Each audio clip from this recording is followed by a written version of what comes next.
Hi everyone. My name is Darshan, and I'm going to be kind of giving you an overview tutorial of RL Hive. So yeah, just bear with me a second.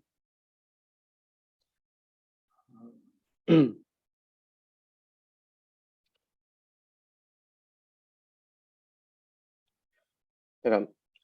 So yeah, the structure of this is I'm just gonna kind of at the beginning give you a brief overview of kind of like what we're trying to do with Hive, like why you should use it, then kind of give you like a brief example of how to use it, and then we'll go a little bit into the details of the code and kind of like how it's actually structured.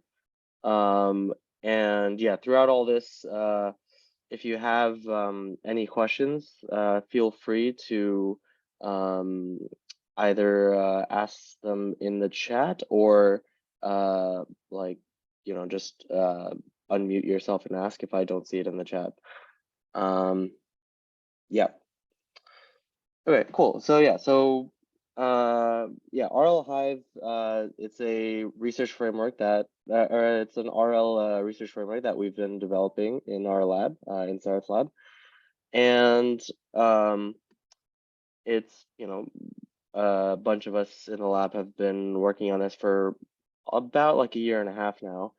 And the motivations for using Hive, pretty much we want like a lot of RL frameworks, they often either go like really sort of simple but like limited capability, or they're really complicated and they have all the capabilities, but then they're really sort of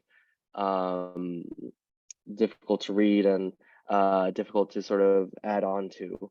And it might be good for like engineering or like, like big tech companies where they have a lot of engineers to like figure out all the code, but like for researchers and students, that becomes a problem because, it takes a lot of effort to understand those code bases.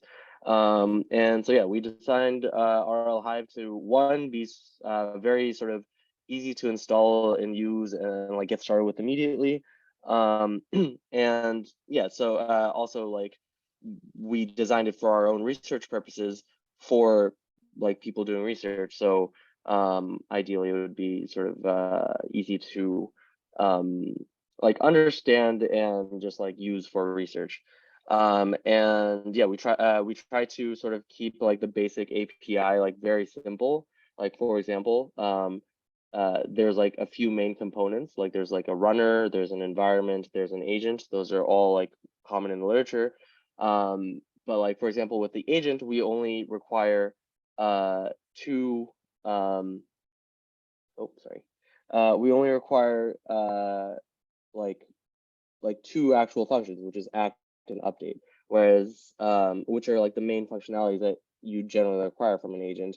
Whereas a lot of other frameworks, they sort of require you to implement a lot more sort of specific methods, like like update on this batch of data or update on whatever. Like we try to keep like the API very simple, and yeah, we try to give a coverage of like most of the popular components in the RL literature. So for example, with the agents, we have all of these. I think in your class, you guys have encountered most of these, if I'm not mistaken, like like DQ and Rainbow are, I think you've definitely encountered. I think you've covered DDPG, and TD3 is just like an augmented version of DDPG, and PPO. Yeah, these are all sort of like common sort of agents that people use in RL research. In terms of environments, we support like a lot of the sort of big environments that people use, and generally it's not that hard to adapt whatever your use case is to use it in Hive, even if you have custom environments.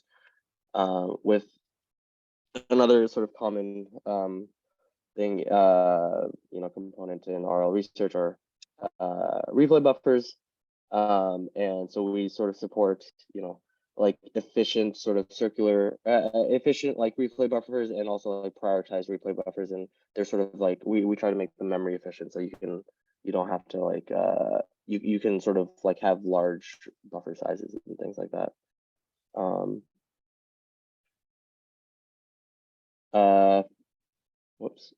Yeah, runners right now we support single agent, multi-agent. In the future, we'll also be supporting sort of runners to specifically test out capabilities for model-based agents, and also things like continual RL agents, or like reset-free RL agents and things like that. And yeah, we also have a lot of different utilities that include like logging, visualization, hyperparameter search, parallel environments, and yeah, overriding from the command line, things like that.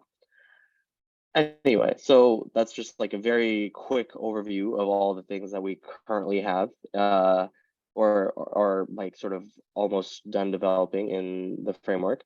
But let's jump into sort of an example of what this looks like, how to just like use Hive with the components that are already there.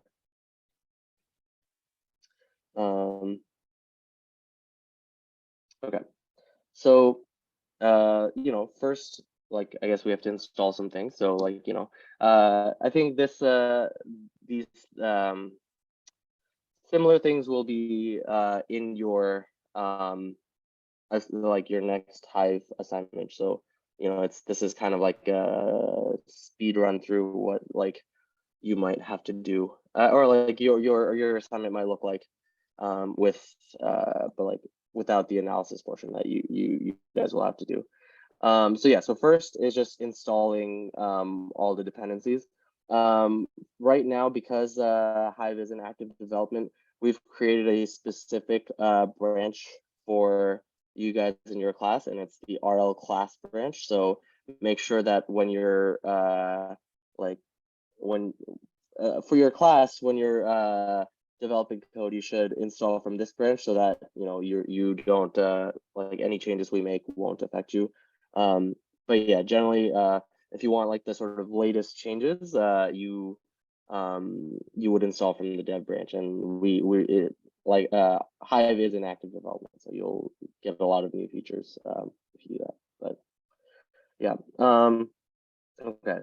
So this one, that one's just so Hive is essentially the way to run Hive is just using so we have these configs that like essentially define an experiment, and these they pretty much define everything about, like, if you have like a config and like a version of the code, that's generally all you need to sort of reproduce like any experiment that you run.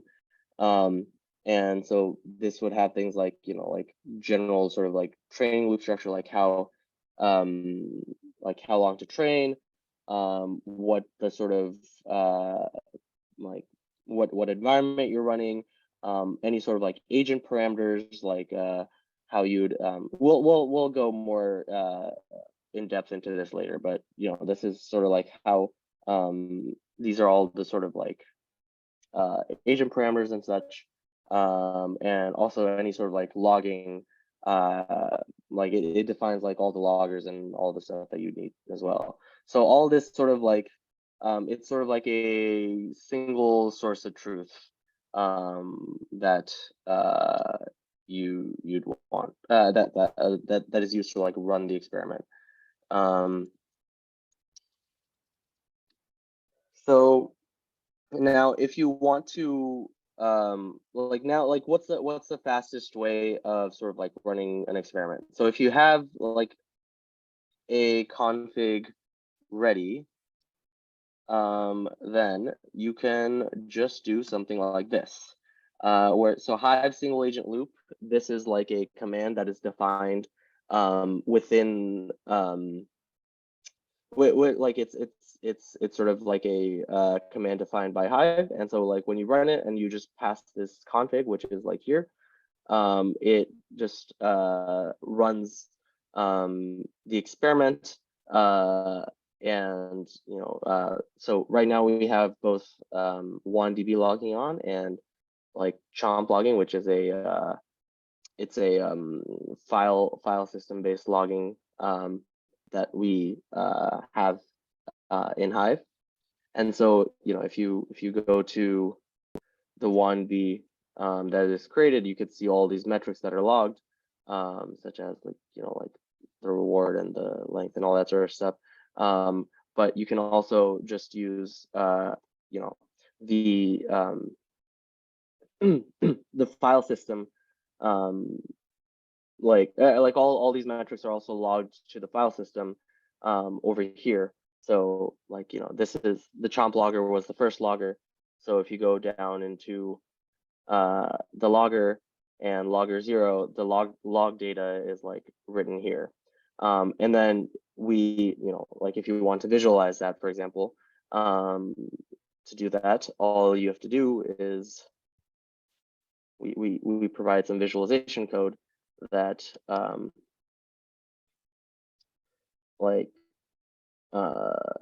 where the main thing is you just provide it the experiment folder, and then it searches through, and every sort of subfolder under the experiment folder it treats as a different line in the graph, and you can sort of generate these plots.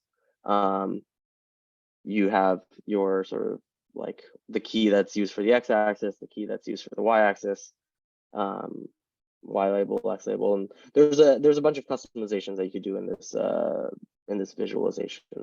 Yeah, you can also just if any of you are familiar with matplotlib, you can often just pass like this dictionary called RC params to customize every aspect of your plot, and so you can just do that directly from there as well.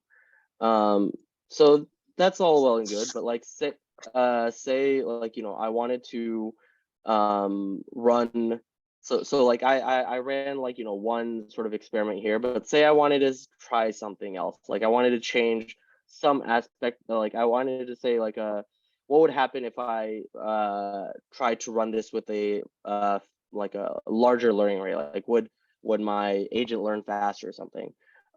So now to try that is pretty simple. Like all you have to do is so like you can do it like on like the base like you can sort of build off the base config, and you can override parameters from the command line. And the way to do it is like, so like say like this is the parameter we're trying to override, this learning rate here. So what you would do is you'd go agent, and then in dot notation you'd go and like you'd look at like what the next sort of keyword arg is. So here it would be like optimizer function, and then the next sort of like argument in the hierarchy is learning rate, and then you would set that to whatever you want. And then maybe we also want to change where this is saved so that we can visualize this better. So so the save directory, maybe we change to something like faster instead of base. And then we rerun this, and now over here in like a new folder is created where all of this stuff gets logged, and we get like the sort of the new like run with the higher learning rate. If you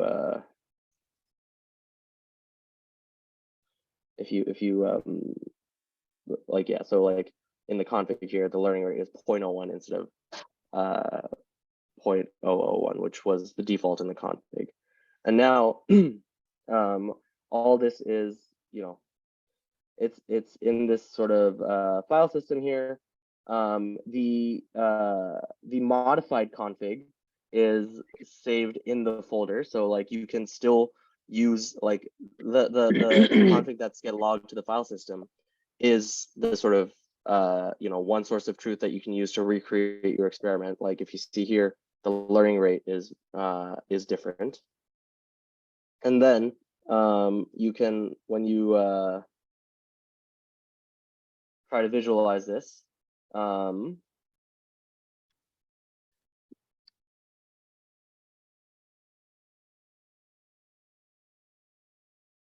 now, both plots are sort of, or both sort of like lines.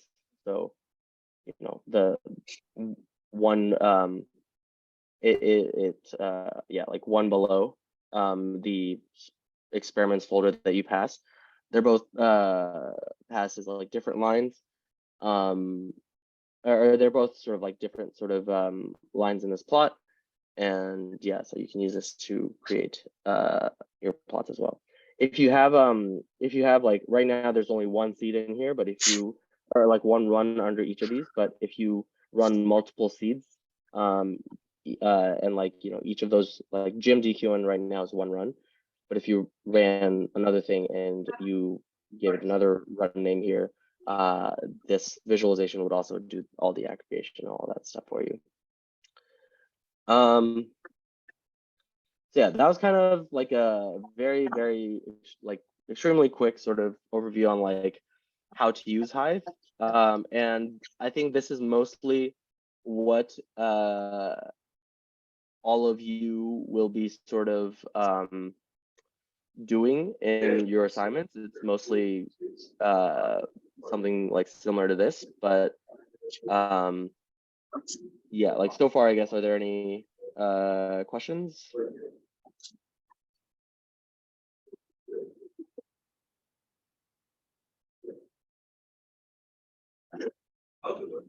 Okay, cool. Now, yeah, I guess we can take a look at the code. Yeah, so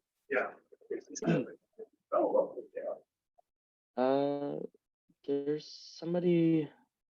All right. Okay. So, right.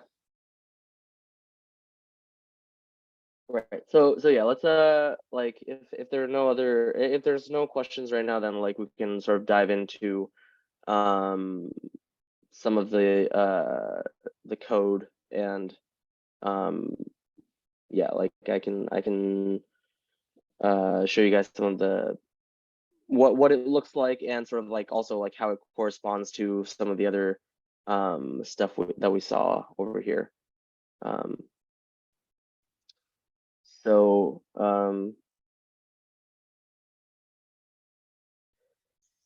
yeah, like right, so as I said, like there's like a few sort of major components of Hive. There's the runners, there's the environments, and there's the agents. For today's tutorial, I'm just gonna go over kind of like our single agent runner and our DQN agent. But we do have like, like a bunch of other agents, and like there's a bunch of other stuff in development as well. But yeah, so okay, so the first thing I guess is just the runner class, and here it's like it's pretty basic. It's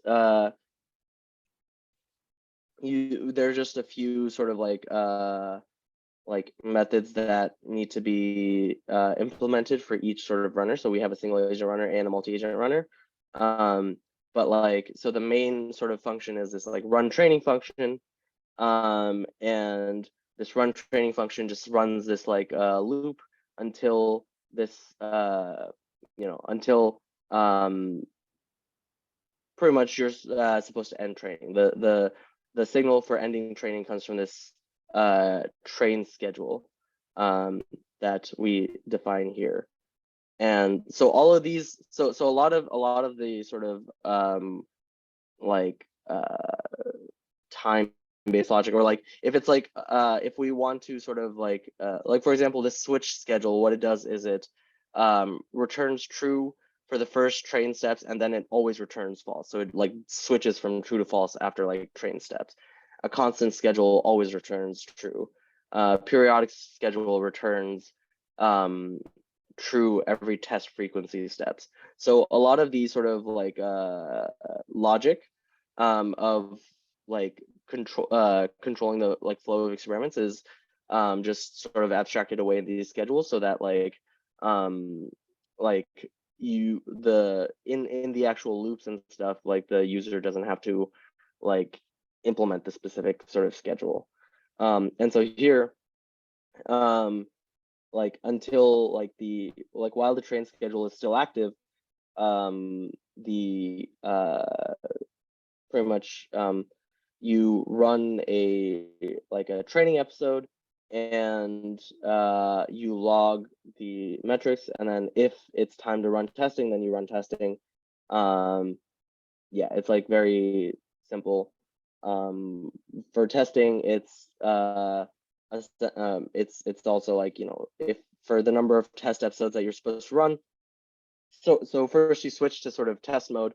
Then for the number of test episodes that you're supposed to run, you like run the episode, and then you sort of aggregate it in your sort of aggregated metrics dictionary, and you return that, and you just log. And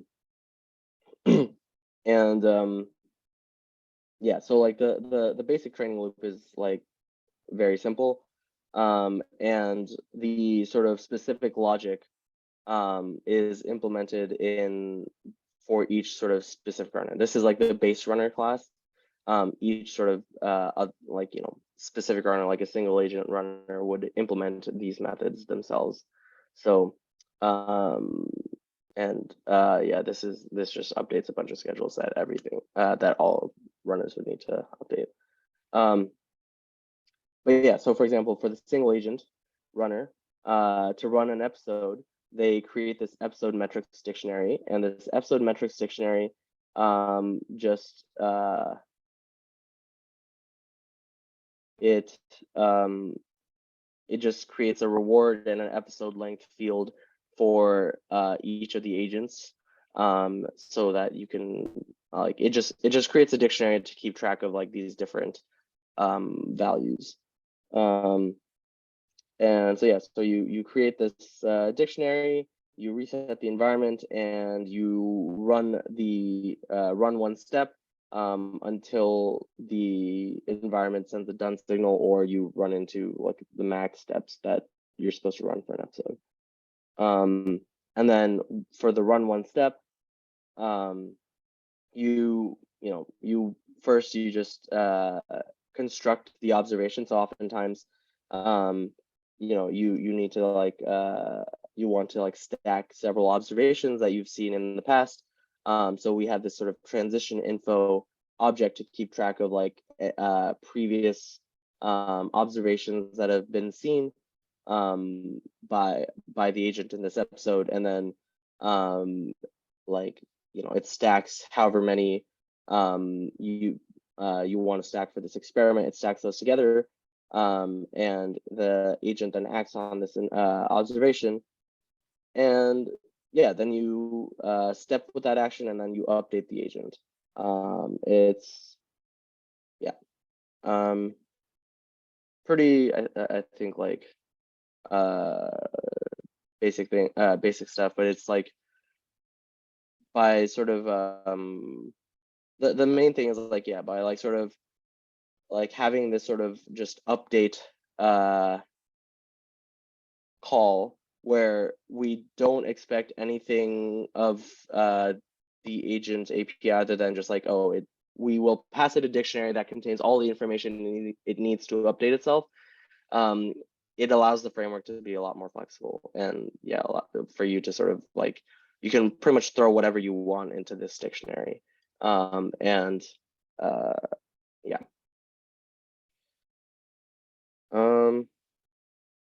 Okay. So now let's take a look at the DQN. So the first thing that I want to point out is the similarity between the parameters that you have here and the parameters that were in this config here, or like the names of the parameters. And so that's not a coincidence. Like we wrote, so pretty much any sort of like anything in Hive that is a like a registrable object. So here, DQN agent is an instance, or is a subclass of agent, and agent is a subclass of registrable, which is like a custom Hive class. And so anything that is a registrable object,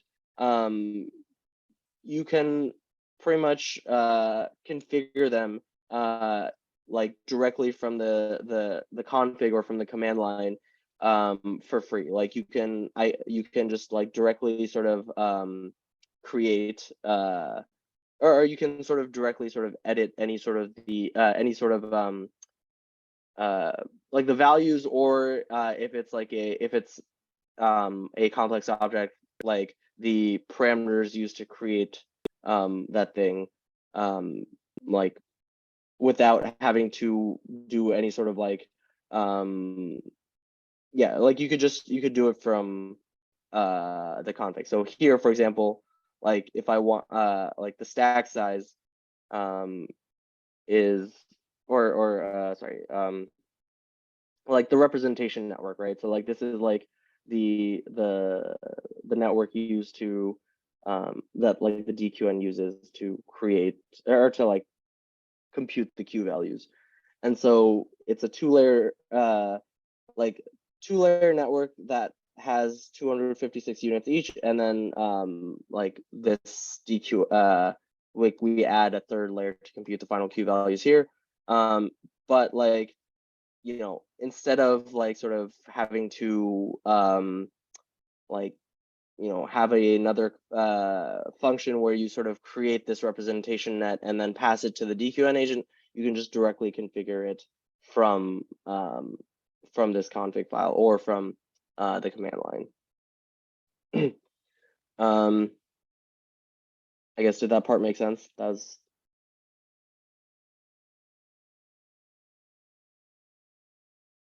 all right.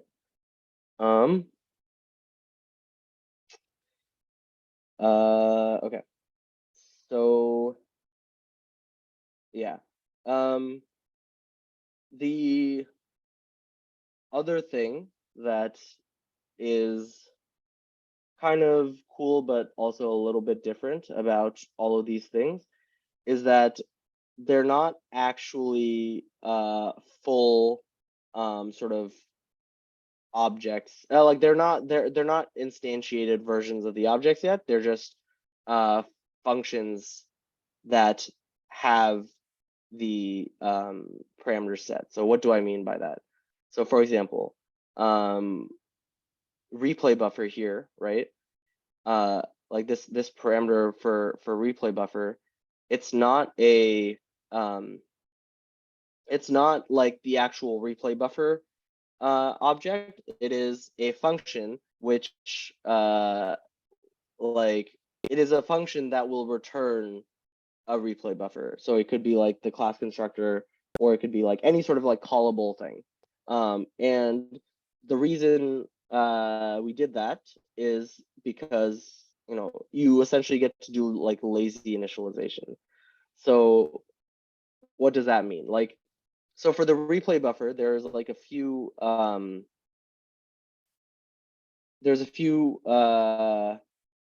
parameters that you might want to set directly, like for example, this capacity or this discount factor or anything like that, and you want to set those like from the config.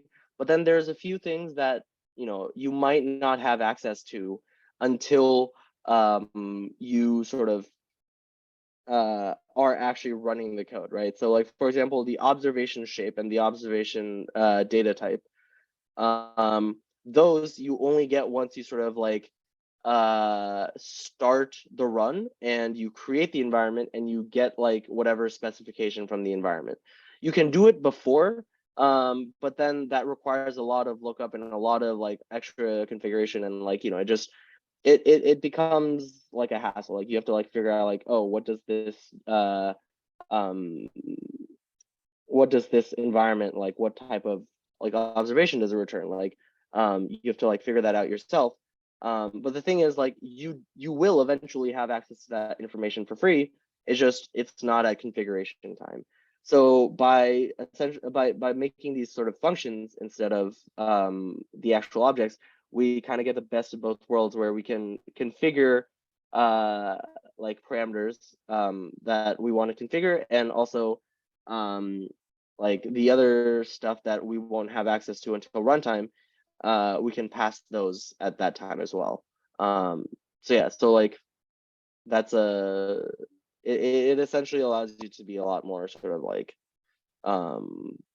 flexible with everything. So like another example of this is here, like when we sort of like created the agent, we like didn't create like the this is in like the sort of the main function for the single agent loop, but like we didn't create the agent itself. We created a function that had all of these sorts of like parameters set. So it's like a partial function with like like the value of discount factor set to that, or the reward clip set to that. So it had all of those sort of like values set. Think something like like here, like all these values are like like there's like default values passed here, right? So it's like the same thing. We set the default values based on the config, and then when it's time, so then at like sort of creation time, we know that, oh, there's this sort of observation space that we need to get from the environment, and an action space that we need to get from the environment, and all this other stuff, and like the logger that we created separately. So we can like, we don't need to pass that inside like this config here and like sort of duplicate a lot of sort of effort. We can just pass it when we have it. Yeah.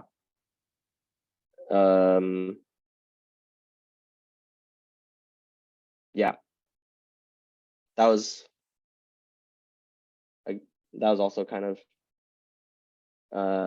complicated. So if you're like confused, like please do ask questions. Like yeah. All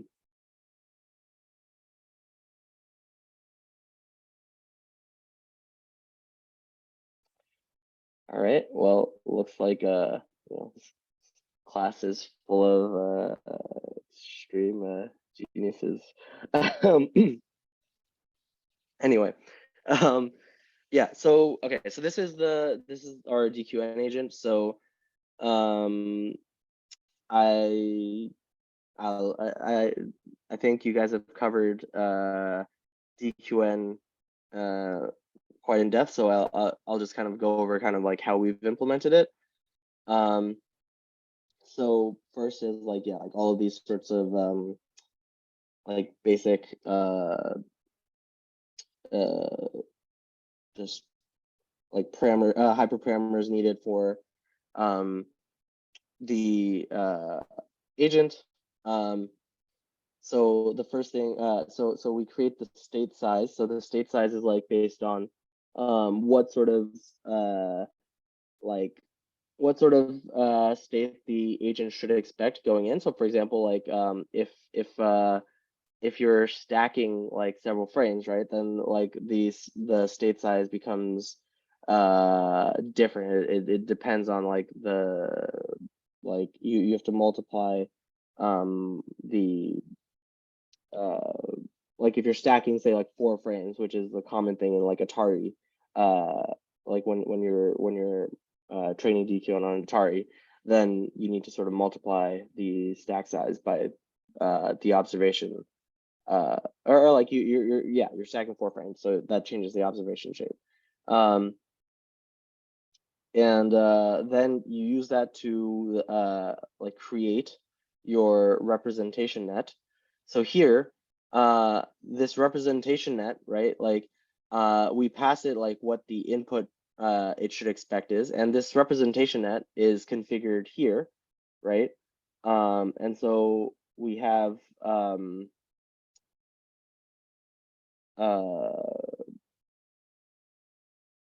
yeah, so this representation net is configured here. So this creates a MLP with 256 hidden units at each layer, and the input size is like, you know, whatever the state size is. Now that's all great, but as you know, like Q, like for DQN, like it needs to output like sort of Q outputs, right? Like, and that depends on the sort of the action space, right? Like yeah, so it needs to output like the number the number of Q values it needs to output is based on the action space. And so like here that for that we do that here, where we pretty much just add an extra layer on top based on how like how many actions we expect. And yeah, then we just create a copy of so that becomes our Q network, and we also create a copy of that for our target Q network. Yeah, then we create our optimizer function, our replay buffer, and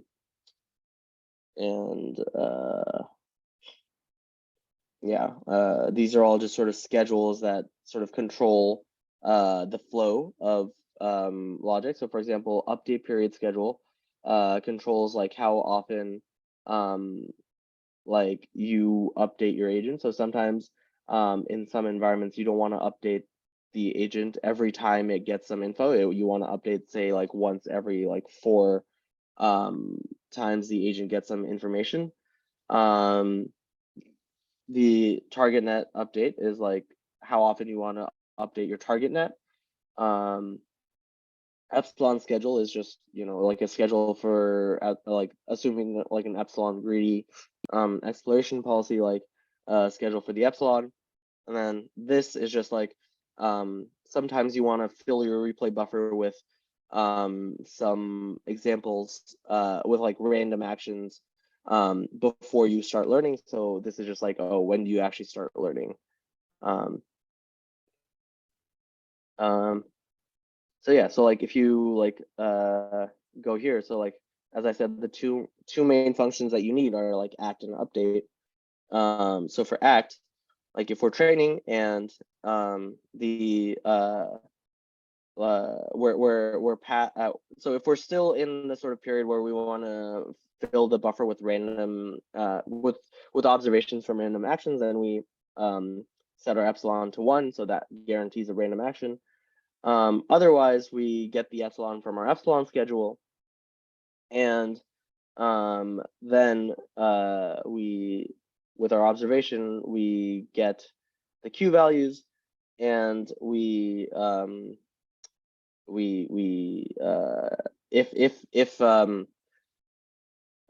if we're supposed to take a random action based on the epsilon greedy policy, then we take a random action. Otherwise, we take whatever the greedy action is. So like in this, yeah, like whatever the greedy action is, based on the Q values that we compute here. And yeah, this is just for sort of logging a little bit. So oftentimes it's useful to log the Q value of the the first observation in an episode, because that kind of gives you a proxy for how valuable the agent, or like how well the agent thinks it's doing. Yeah.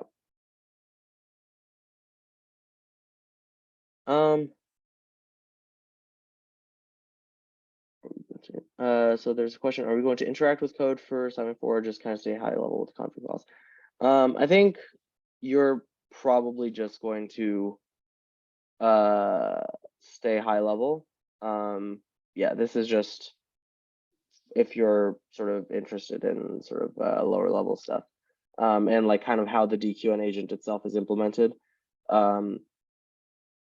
Yeah, but I think for your A4, like the main things you need to know kind of are like how the sort of overriding works, like based on the parameters that you have here.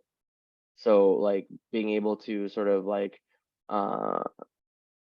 sort of figure out the correspondence between these and these parameters here, and like and also like being able to then override them from the command line, and then I think you'll do some analysis.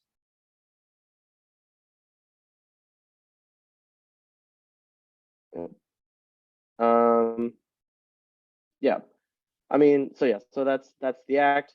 In the update, you pretty much, you get your update info, which has a dictionary with all the stuff you need to update the agent. So the first thing you do is you add all that stuff to your replay buffer, and then you sample from that replay buffer. And once you get all those things, then you, yeah, like I think you all know kind of like how the Q value sort of computation is done, and like how the sort of like the error is calculated. You pretty much take so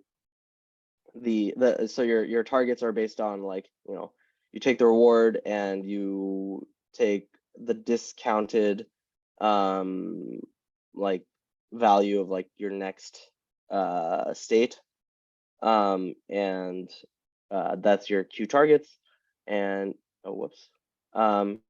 and your current Q vals are based on sort of like what you sort of you feed in your current like whatever your batch is, like your current state, you feed them into the Q network, you get the predicted Q vals, and you yeah, you based on the action you took, you know what your current predicted Q vals are, and then the loss between them is just what you use to train your network. And yeah, then there's like also some stuff for clipping gradients, and yeah, like if it's time to update the target network, then you update the target network, which happens here. So there's like two types of updates. There's a soft update where you sort of do a weighted average of like your current target net function and your sort of or of your target net and your sort of current Q net, and you sort of, yeah, you do that weighted average, so it like slowly moves towards what your target net slowly moves towards your current network on each step. Or you could do a sort of a hard update, which you just like load in all of the parameters of your current QNet. So if you do a soft update, that happens a lot more frequently. Like you might do a soft update every step or every 2 steps, or like very frequently. While a hard update, you would take longer between updates. So you would do a hard update every like 1,000 steps, or like 5,000 steps, or 10,000 steps. Yeah, then there's just some stuff for saving and loading and all that sort of stuff. But yeah, that's kind of like the general structure of like how you'd write an agent in Hive as well. Okay. Yeah, I'm not yeah, I don't really have anything else that I was like planning on talking about, but like, yeah, if you have any questions about kind of anything I talked about, or just any questions about anything I didn't talk about, yeah, feel free to sort of ask them now, I guess. I think there's supposed to be a QA period, so we can go into that.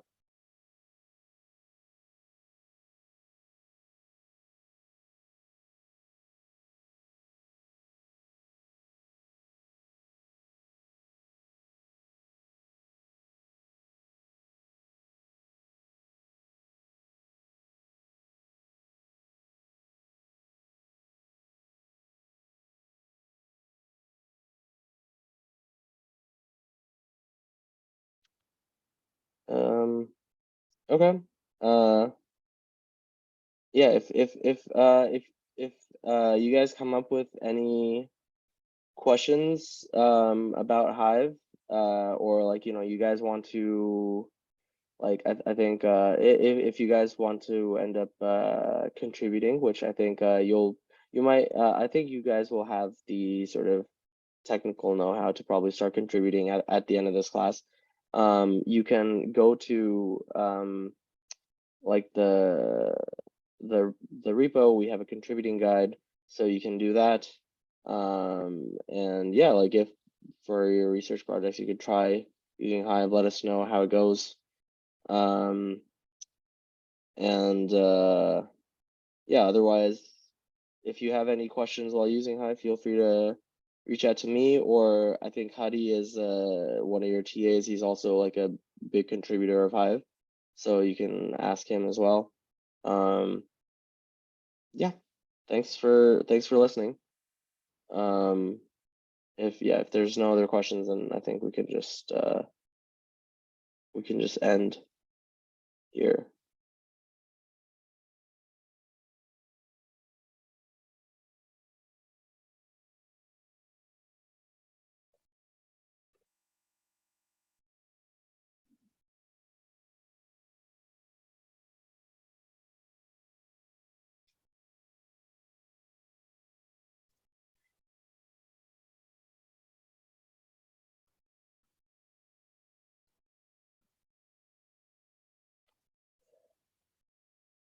All right.